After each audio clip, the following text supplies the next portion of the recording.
सभी छोटे बड़े श्रोताओं को सुनीता भटनागर का प्यार भरा नमस्कार।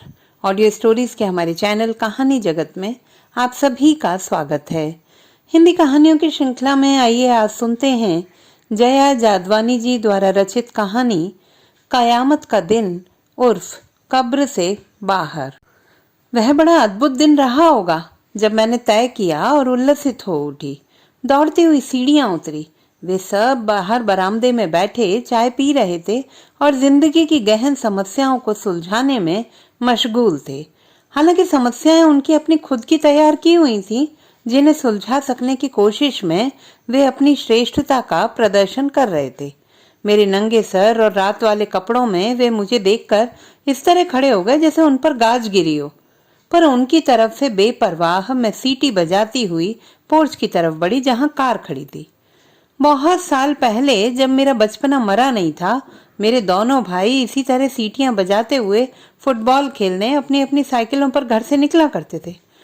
उनके पीछे उसी तरह भागने को लालायित मैं जब उसी तरह सीटी बजाती हुई निकलती, वे बड़ी क्रूरता से पीछे लौटते, दोनों तरफ से मेरी बाहें पकड़कर घसीटकर कमरे में ले जाते और बाहर से दरवाजा बंद कर देते।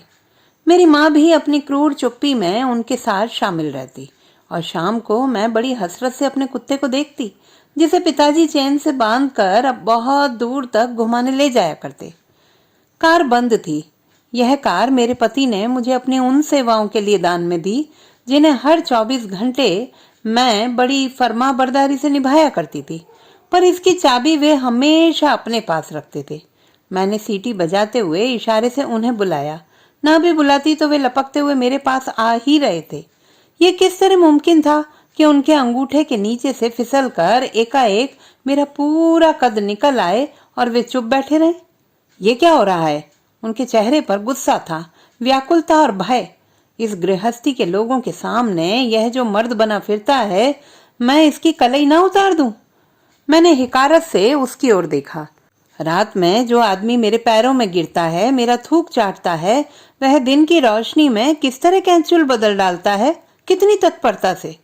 मुझे उस वक्त लगा मेरे भीतर एक खोखल है जिसमें इसके लिए जाने कितनी नफरत है, और जितना भी मैं उसे बाहर उलीचने की कोशिश करती हूँ उतनी ही वह भीतर बढ़ती जाती है। इसके पहले कि मैं कुछ कहूँ, उसने मेरा हाथ पकड़कर अंदर धकेल दिया। मैं लड़खड़ाई और सीधी होकर उसकी ओर देखा। मारे गुस्से के उसके मुंह से बोल नहीं फूट रहे थे। क्या क्या दबा कर रखा है? आज निकाल दूं? मैंने आगे बढ़कर एक करारा थप्पड़ उसे रसीद किया। यह इतना अप्रत्याशित था कि वह कई कदम पीछे हट गया। मैंने एक जोरदार लात कार को जमाई और गेट खोलकर बाहर आ गई। चौकीदार, पकड़ो इसे! पीछे से कोई बेकाबू होकर चिल्लाया और मैं तेज एक ओर भागी। किसी की पकड़ में आकर मैं एक दिन नष्ट नहीं करना चाहती थी। पता नहीं किन गलियों और घुमावदार रास्तों से होती हुई मैं किसी चौक पर पहुंच गई थी। सुबह की आवाजाही बढ़ रही थी। बच्चे स्कूल जा रहे थे और आदमी दफ्तर, और औरतें पड़ी होंगी घर के किसी कोने में, बर्तन मांजती, झाड़ू लगाती, बच्चों की गंदगी साफ करती। तमाम नफरत के बावजूद मुस्कुराती हुई पति के साथ हम बिस्तर होती और सुबह घृणा से अपने आप को धोती हुई। मैंने नफरत से धरती पर थूक दिया, फिर ध्यान से चारों ओर देखा। एक गुमटी में एक चाय वाला सबको चाय बनाकर दे रहा था। मुझे अचानक चाय की तलब लगी और मैं उसके पास चली आई। एक चाय और एक पाव देना, मैंने उससे कहा और गुनगुनाती हुई चारों ओर देखने लगी। मेरे गुनगुनाते ही गुमटी के चारों तरफ खड़े ये लोग जैसे सतर्क हो गए और मुझे देखने लगे। धीरे धीरे उनका घेरा तंग होता गया और मैं बीच में आ गई। तभी चाय वाले ने चाय का गिलास और पाव मेरी तरफ बढ़ाया, जो कई हाथों से होता हुआ मुझ तक पहुंचा। मैंने एक हाथ से सबको परे धकेला और स्टूल पर बैठ गई बड़े आराम से। पाव खाया, चाय पी और चाय वाले के मग्गे से हाथ मुंह धो डाले। तब तक सारा वक्त जैसे थमा थमा मुझे ही देख रहा था। ए, कहाँ से आ रही है? एक ने लापरवाही से पूछा। यार के बिस्तर से, दूसरे ने चटकारा लिया। हाँ सच, तुम्हें कैसे पता? मैं आश्चर्य से हंस दी। हम भी यारों के यार हैं, साथ चलेगी? तीसरे ने मेरी बाह पकड़ी और मेरा हाथ चूम लिया। नहीं, आज नहीं, फिर कभी। मैंने पैसों के लिए कुर्ते की जेब में हाथ डाले। देखकर एक ने कहा, एक पप्पी दे दे, पैसा मैं ही दे देता हूँ। नहीं, तुम बहुत बदसूरत हो। मैंने जेब से पैसे निकाले और चाय वाले को दे दिए। वह अकबकाया सा मुझे देख रहा था। मैंने दोनों हाथों से सबको परे धकेला और वहां से भाग ली। मैं चलती हुई पता नहीं शहर के किस हिस्से में आ गई थी और अब तक थक गई थी। कितना वक्त हो गया मैं सड़कों पर इस तरह नहीं चली। जब निकली कार के काले शीशों के अंदर बैठकर। लोग कहते हैं दुनिया बहुत बदल गई है। क्या सचमुच? मैं जाकर सड़क के किनारे बैठे हुए मोची के पास जाकर बैठ गई। उसने संदिग्ध भाव से मुझे ऊपर से नीचे तक घूरा। क्या चाहिए? कुछ नहीं, सुस्ता रही हूँ। सुस्ताने के लिए तुझे और कोई जगह नहीं मिली? चल चल, मेरा धंधा खोटा मत कर। पुलिस वाले ने देख लिया तो? उसने मुझे अपने एरिया के बाहर धकेल दिया। मैं उठकर चलने लगी तो उसने पीछे से आवाज दी, सुन। मैं मुड़ी। सुस्ताना है तो रात को आना। मैं हंस दी, मोची भी, और फिर मैं चल पड़ी। थोड़ी दूर आगे एक स्टेज सजा था। एक मंत्री जी भाषण दे रहे थे। लोग बड़े अनमने भाव से सुन रहे थे। गर्मी व पसीने से तरबतर मुझे अचानक उस आदमी पर गुस्सा आ गया और मैं दौड़ती हुई मंच पर चढ़ गई। पहले तो किसी की समझ में आया ही नहीं कि क्या हो गया। जब तक समझ में आया, मैं उस आदमी को परे धकेल चुकी थी और माइक पर कह रही थी, भाइयों और बहनों, अगर सुनना है तो सिर्फ अपनी सुनना। यह व्यवस्था, यह लोग तुम्हें कभी अपने जैसा नहीं होने देंगे। तब तक मुझे घसीट कर मंच पर से उतारने लगे थे। मैं कहती गई, क्योंकि तब ये सब खत्म हो जाएंगे। पब्लिक शोर मचाती हुई उठ खड़ी हुई। उन्होंने मुझे स्टेज से उठाकर बाहर फेंक दिया। पुलिस के हवाले कर दो, पता नहीं कौन पगली है। जाहिल, हिम्मत तो देखो, एक ने जोर से कहा। मंच पर सजी कुर्सियों में से एक आदमी उठकर मेरे पास आया और सबको रोकते हुए मुझे उठाकर अपने सामने खड़ा कर दिया। कौन है तू? तेरी माँ। मैंने गुस्से में उसकी बाह पर काट खाया। वह पीड़ा से बिलबिलाया और मैं वहां से भाग खड़ी हुई। मेरे कुर्ते की बाह फट गई थी और मेरे घुटनों और कोहनियों पर चोट लगी थी, जिनसे खून रिस रहा था। मेरे पास मेरा दुपट्टा भी नहीं था जिसकी मदद ली जा सकती। मैं चलते चलते एक हॉस्पिटल के पास से गुजरी और एकदम से अंदर घुस गई। देखा एक लंबी सी लाइन है और लोग पर्चियां बनवा रहे हैं। मैं अपनी बारी की प्रतीक्षा करने लगी। जब मेरी बारी आई, अंदर केबिन में बैठे आदमी ने मुझे सर से पांव तक घूरा और मशीनी अंदाज में पूछा, क्या तकलीफ है? चोट लगी है? कैसे? तुम ही लोगों ने मारा है? उसने हैरत से मुझे देखा। आसपास खड़े लोग हंस पड़े। नाम क्या है? औरत। उम्र? उसने मुंह बिचकाया। 5 घंटे 32 मिनट 27 सेकंड्स। मैंने उसके सिर पर लगी घड़ी देखी। अकेली हो? साथ में कोई नहीं है? उसने संदिग्ध भाव से मुझे घूरा और इसके पहले कि मैं कुछ कहूं, उसने एक वार्ड बॉय को इशारा किया। वह आया और उस आदमी से पर्ची लेकर मेरा हाथ पकड़कर कहीं ले जाने लगा। मैंने उसके हाथों में थमी पर्ची पर पढ़ा। किसी साइकियाट्रिस्ट का नाम था। मैं बड़े आराम से उसके साथ चलती रही। वह एक केबिन के सामने रुका और मुझे बाहर बेंच पर बैठने का इशारा करते हुए अंदर चला गया। मैंने बेंच पर बैठते हुए देखा। आदमी व औरतों की लंबी कतार बैठी हुई थी। मैं बड़े मस्त अंदाज में अपने घुटनों पर तबला बजाते हुए गुनगुनाने लगी। इश! बगल वाली औरत ने मुझे कोहनी मारी। सब देख रहे हैं तो? मैंने तुनक कर कहा। तो क्या, तुम्हें डर नहीं लगता? लोग क्या कहेंगे? डर? तुम्हें लगता है? हाँ, उसने हिचकिचाते हुए सिर हिलाया। तभी तो तुम मुर्दा हो। मेरे आगे कुछ कहने से पहले ही वह वार्ड बॉय आ गया और मेरी बाह पकड़कर अंदर ले गया। अंदर सामने एक बड़ी सी चेयर पर एक आदमी बैठा था, डॉक्टर नुमा। मैंने उसकी तरफ हाथ बढ़ाया। हाय! उसने सर से पैर तक मुझे घूरा और बैठने का इशारा करते हुए उसे बाहर जाने को कहा। कहाँ से आई हो? अब वह मुझसे मुखातिब था। पिंजड़े से? भाग कर? हाँ, और क्या, आजाद कौन करेगा? मैंने पेपर वेट उठा लिया और उसके सिर का निशाना किया। इसे टेबल पर रख दो और एक्टिंग मत करो, उसने रौबीले स्वर में कहा। आज ही तो तय किया है मैंने कि मैं एक्टिंग नहीं करूंगी। तो क्या करोगी? वह मुस्कुराया। मैंने उसे ध्यान से देखा। मोटा जिस्म, बाहों, भवों और सिर पर तकरीबन एक जैसे काले सफेद बाल। मैंने उसकी आंखों में देखा। शिकार को देखकर अंधेरे में चमकती खूंखार आंखें। हम में ही कोई जानवर जीता, पलता और बढ़ता है। हम मात्र पिंजड़े का काम करते हैं। जो मन आएगा। मैं हंसने लगी, एक ऐसी हंसी जिसके न होने का मतलब था न होने का, जो कहीं भी हो सकती है, नहीं भी हो सकती है। अचानक मैं उठ खड़ी हुई। चलती हूँ, मुझे देर हो रही है। यह बाद में पता चलता है कि हम गलत जगह आ गए हैं। तब तक बहुत बार इस गलत बात को सुधारने के सारे रास्ते बंद हो चुके होते हैं। तुमने अपनी तकलीफ तो बताई ही नहीं। उसने मुझे उठती हुई का हाथ पकड़ लिया। मुझे कोई तकलीफ नहीं। मैं टेबल से घूमती हुई उसकी कुर्सी के निकट आ गई। तकलीफ हमेशा उनकी होती है जिनके हाथ में हंटर होते हैं। जो इशारों पर नाचने के आदी हों, उनके लिए कैसी तकलीफ। फिर अपना हाथ छुड़ाया, उसके गाल पर थपकी दी। जिंदगी में इतनी बीमारी नहीं होनी चाहिए कि इतने सारे डॉक्टर्स की जरूरत हो। वह बहुचक सा मुझे देख रहा था और मैं उसे उसी हालत में छोड़कर बाहर आ गई। सड़क पर बहुत भीड़ थी, बहुत लोग, बहुत गर्मी। मैंने एक जगह खड़े होकर चारों ओर देखा। हर तरफ लोग, दुकानें, चीजें, आवाजें, चालाकी, होशियारियां। लोग जल्दी जल्दी जीने की कोशिशों में कितनी तीव्रता से मरने लगते हैं। अब मैं वहां से हट गई, सड़क के किनारे लगे एक प्याऊ से पानी पिया और शहर के उस हिस्से की तरफ चल पड़ी जहां अपेक्षाकृत कम शोर हो सकता था।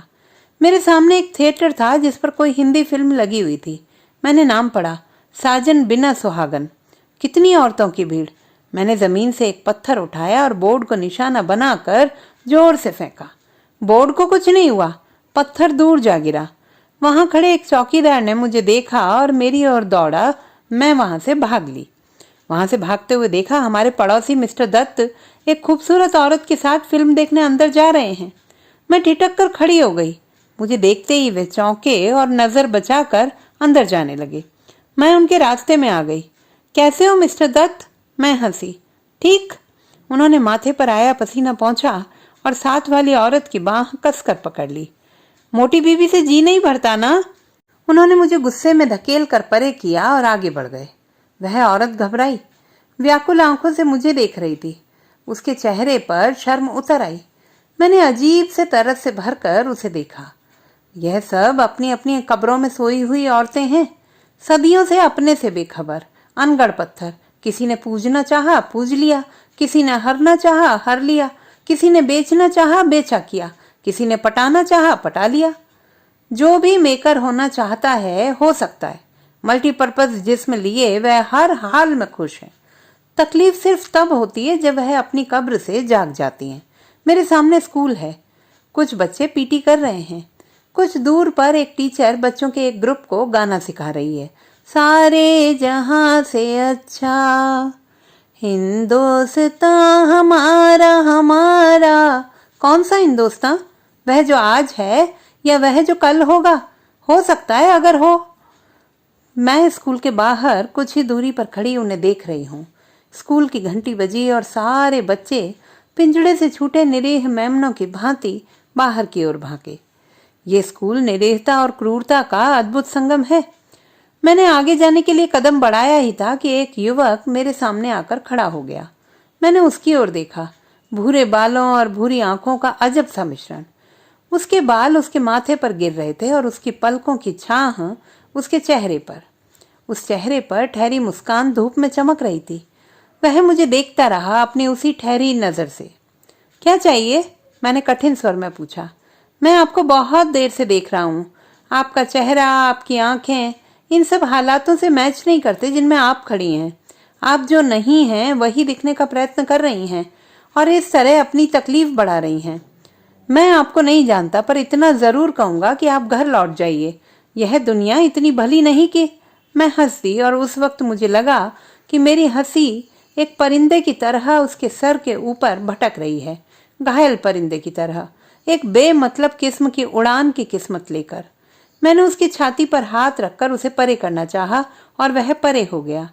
लगा अगर इस वक्त यह मेरे कपकपाते हाथों को थाम ले, जिसका उससे दूर का भी वास्ता न था, तो मैं इन्हें मुर्दा होने से बचा सकती हूँ। मैंने उसकी तरफ से आंखें फेर ली और आगे बढ़ गई। आसपास का परिदृश्य अचानक तब्दील हो गया मालूम देने लगा। लोगों की चुभती निगाहें मुझे अपनी पीठ पर मालूम होने लगी। इसके पहले कि लोग मुझे घूरना शुरू कर दें, मुझे भाग जाना चाहिए। पब्लिक पार्क की बेंच। यहाँ इस वक्त इक्का दुक्का लोग हैं। दूर कबड्डी खेल रहे बच्चे, सितंबर की धूप, मेरी बेंच के ऊपर किसी पेड़ का साया नहीं था और नंगी धूप थकी देह पर चुभ रही थी। धूप जो मेरे ना होने पर भी होगी, तो क्या मैं ऐसी चीज की तलाश में हूँ जो मेरे ना होने पर भी हो? हाँ, पर वह धूप नहीं है। मैं थक कर बेंच पर लेट गई। अपनी जिंदगी में मैंने अपने लिए कुछ नहीं चुना, न साथी, न शादी, न बच्चा, न रिश्ते, यहाँ तक कि अपने लिए अपना अकेलापन तक नहीं। हमारे लिए चुनने का मतलब ही होता है छिन जाना। यह सोचकर कितना अजीब लगता है कि हमारी बंद मुट्ठी, जिसमें हम समझते हैं कि सारा संसार बंधा है, हमेशा खाली रहती है। पर इस खालीपन को हम किसी से कह नहीं सकते, अपने आप से भी नहीं। बच्चे छू छू का खेल खेल रहे थे। एक 6-7 साल की बच्ची भागते हुए आई और मेरे पैरों से उलझ गई। मैंने उसे बड़े प्यार से उठाकर खड़ा किया। वह सकुचाते हुए उठ खड़ी हुई और जाने लगी। थोड़ा आगे जाने के बाद वह फिर पीछे मुड़ी और मेरे निकट आ गई। आप कहाँ से आए हो? जहाँ से तुम आए हो बेटे। मैंने उसके सिर पर हाथ फेरा। मैं तो घर से आई हूँ, पर मुझे वहाँ पर अच्छा नहीं लगता। मुझे भी नहीं लगता, पर आप तो बड़े हो। वह कुछ पल मुझे देखती रही और मैं उसे। जब मैंने उसकी बातों का जवाब नहीं दिया तो वह भाग गई। तभी जाने कहाँ से चौकीदार डंडा खड़काता हुआ आ पहुंचा। ए, यहाँ क्या कर रही है? जानती नहीं ये पब्लिक प्लेस है? मैं भी पब्लिक हूँ भाई। चल चल, तेरा कोई घर नहीं है क्या? नहीं, मैंने जिद करके कहा। उठती है या पुलिस को बुलाऊं? मैंने कुर्ते की जेब में हाथ डाला और एक 100 रुपए का नोट दिखाया। बहुत माल पीटा है। वह 100 का नोट देखकर मुस्कुराया, उसे लिया और खीसे में डालकर चलता बना। मुझे बहुत तेज भूख लग रही थी। बाहर आकर देखा चने और मूंगफली के ठेले खड़े थे, चाट और गुब्बारे वाले भी। मैंने बहुत सारे चने, मूंगफली, गुब्बारे लिए। जैसे ही मैंने रुपए निकालने के लिए जेब में हाथ डाला, एक कार मेरे करीब से गुजरी और फिर बैक होती हुई मेरे नजदीक आकर रुक गई। अरे मिसेस नागपाल, आप यहाँ? कोई अंदर से आश्चर्य से चिल्लाया। मैंने पहचानने की कोशिश नहीं की, बस हंस दी। इस हालत में? अंदर से दूसरा अस्फुट स्वर उभरा। आइए ना, आपको घर छोड़ दें। आपकी गाड़ी को क्या हुआ? कोई एक्सीडेंट वगैरह? पहली आवाज ने अतिरिक्त सहानुभूति से कहा। नहीं, मैं बिल्कुल ठीक हूँ, आप जाएं। मैंने उपेक्षा से कहा। नहीं, मुझे लगता है आप ठीक नहीं हैं। मिस्टर नागपाल को खबर कर दें? उसने मेरे फटे कपड़ों को गौर से देखना शुरू किया। आप यहाँ से जाने का क्या लेंगे? मैंने दांत किटकिटाते हुए कहा। पहाड़ में पड़ो। कार आगे चली गई। अचानक मेरा ध्यान अपने से बाहर गया। मैंने देखा आसपास लोग मुझे बड़ी हैरत से देख रहे थे। कुछ दूरी पर खड़े हुए कुछ आवारा किस्म के लड़के भी मुझे देखते हुए बातें कर रहे थे। मैंने चने, मूंगफली और गुब्बारे वाले को रुपए दिए और अंदर पार्क में आ गई। वहां खेल रहे बच्चों को बुलाया और हम सब घास पर बैठकर मूंगफलियां खाने लगे। बंदिशों से परे होना और रहना सचमुच कितना अद्भुत है। पर कब तक? मूंगफलियां खत्म हो गईं और मैं पार्क के बाहर आ गई। शाम हो रही थी। सड़कों पर आवाजाही बढ़ रही थी। पता नहीं कब एक काला सा मोटा सा आदमी मेरी बगल में आकर बैठ गया। उसने अपना हाथ मेरे हाथ पर रख दिया। 50 रुपए में चलेगी? मैं तुझे सिर्फ 50 के लायक लगती हूँ। मैंने कौतूहल से उसे देखा। 100? उसने पहले मेरे जिस्म पर हाथ फेरा, फिर अपनी जेब पर। बस? मैं हंसी। तो क्या साली तू इससे ज्यादा की है? मैं अचानक उठी और उसके साथ घुस गई। वह भी घबरा गया और मुझसे गुत्थम गुत्था हो गया। हम एक दूसरे से खुद को छुड़ाते और लड़ते एक जुलूस के बीचों बीच आ गए। अगले ही मिनट सड़क पर भीड़ और ट्रैफिक जाम। साली रास्ते पर धंधा करती है, पटाती है, फिर टंटा करती है। वह चिल्ला रहा था और हम दोनों लड़ रहे थे। मेरे बाल बिखर गए थे, चप्पल टूट गई थी और कपड़े फट गए थे। एक भीड़ का रेला आया और हम पर से गुजर गया। लोग एक दूसरे पर गिरने लगे और झपटने लगे, यह जाने बगैर कि उनके अंदर का जानवर भी दूसरे से कम खूंखार नहीं है। मुझे नहीं मालूम कि फिर क्या हुआ। जब होश आया तो मैं पुलिस स्टेशन में थी। कुछ देर हवालात में रखने के बाद उन्होंने मुझे बुलाया। मैं बाहर जाकर कुर्सी पर बैठ गई। मेरे सामने एक नर्म चेहरे वाला आदमी बैठा था। तुम कौन हो और इस झंझट में कैसे पड़ी? मैं कुछ देर उस बुजुर्ग के चेहरे को देखती रही, फिर सामने लगी घड़ी पर नजर डाली और कहा, मेरा नाम सुमिता नागपाल है, नागपाल परिवार की बहू। मैं एक दिन अपने तरीके से बिना किसी डर, संकोच या दबाव के, बिना किसी जिम्मेदारी के जीने के लिए घर से निकली थी, पर पाया कि इस दुनिया को हमने अपने हाथों से इतना तबाह कर दिया है कि अब यह दुनिया इस काबिल नहीं रही कि कोई यहाँ मात्र मनुष्य बनकर एक दिन जी सके। आप फिलोसोफर तो नहीं है? वह मुस्कुराया। नहीं, मैं एक औरत हूँ। इंसान बनने की कोशिश में मैं रुक गई। फिर कहा, आप मेरे घर फोन कर दें। उन्होंने लोक लाज के डर से ही मेरी रिपोर्ट नहीं करवाई होगी, वरना अब तक तो सारे शहर की पुलिस मुझे ढूंढ रही होती। मैं थक कर कुर्सी की पीठ से टिक गई और आंखें बंद कर ली। मेरे जिस्म पर बहुत चोटें लगी थी। मेरा अंदर बाहर दोनों दुख रहे थे। कोई घंटे भर बाद वह आया और आकर मेरे सामने खड़ा हो गया। उसके चेहरे पर घृणा और गुस्से की जमी सर्द चुप्पी थी। उसमें कितनी उपेक्षाओं की पीड़ा और कितने नरकों का पानी जमा था। मुझे उस वक्त शिद्दत से एहसास हुआ कि हम एक दूसरे के लिए कभी कुछ नहीं हो सकते। मैंने उसे देखकर आंखें बंद कर ली और अपने जिस्म को ढीला छोड़ दिया। मेरे अंदर उतनी ही घनी तकलीफ थी जितना घना अंधेरा। अब तुम मुझे घसीट कर अपने पिंजड़े में ले जा सकते हो। तो दोस्तों, ये थी हमारी आज की कहानी। आपको कैसी लगी कमेंट बॉक्स में लिखना ना भूलें। चैनल को सब्सक्राइब करें, लाइक करें और मित्रों के साथ शेयर करें।